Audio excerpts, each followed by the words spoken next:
আপোনালোকে কিমান সংখ্যক ৰাইজ ওলাই আহিছে তাৰ বাবে প্ৰথমে মই প্ৰতিগৰাকী ব্যক্তিক মই আন্তৰিক ধন্যবাদ আৰু কৃতজ্ঞতা জ্ঞাপন কৰিছো। ইয়াত উপস্থিত থকা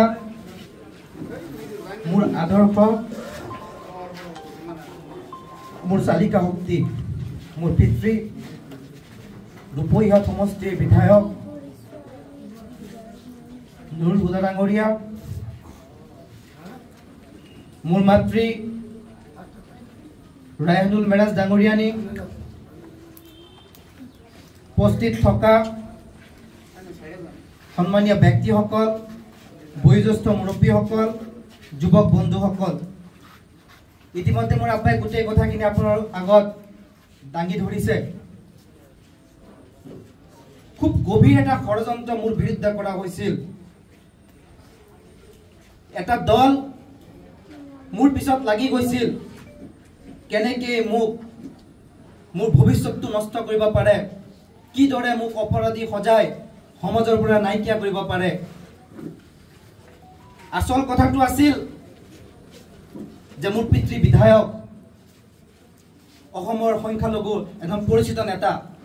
অসমত য'তেই সংখ্যালঘুৰ ওপৰত নিৰ্যাতন হয়, য'তেই সংখ্যালঘুৰ ওপৰত আক্ৰমণ হয়, ত'তেই মোৰ পিতৃ গৈ পেলাই ঢাল হিচাপে থিয় দিয়ে। আৰু সেই কথাটো বহুতৰ সহ্য হোৱা নাই, যাৰ কাৰণে কেৱল মাত্ৰ মোৰ পিতৃক ৰাজনৈতিকভাৱে দমন কৰিবৰ কাৰণে, সমাজত ছবি বেয়া কৰিবৰ কাৰণে মোৰ ওপৰত এনেকুৱা এটা মিছা অভিযোগ জাপি দিয়া হ'ল। যিদিনাখন সংবাদ মাধ্যমত মোৰ বিৰুদ্ধে এনেকুৱা এটা অপপ্ৰচাৰ আৰম্ভ হ'ল, আব্বাই মোক ফোন কৰিছে। মই আচৰিত হৈ গ'লো যে ইমান নিকৃষ্ট এটা ষড়যন্ত্ৰ মোৰ বিৰুদ্ধে কেনেকৈ হ'ব পাৰে। মোৰ আব্বাই যেতিয়া মোক ক'লে, যদি তুমি নিৰপৰাধী, তোমাৰ যদি কিঞ্চিত পৰিমাণ ভুল নাই, তুমি আগুৱাই গৈ সন্মুখৰ পৰা নিজকে নিৰ্দোষী প্ৰমাণ কৰা। আৰু মই এক ছেকেণ্ডো কুণ্ঠাবোধ কৰা নাই, কাৰণ মই কোনো অপৰাধ কৰা নাছিলোঁ, মই কোনো এনেকুৱা অপৰাধজনিত কামত মই জড়িত নাছিলোঁ।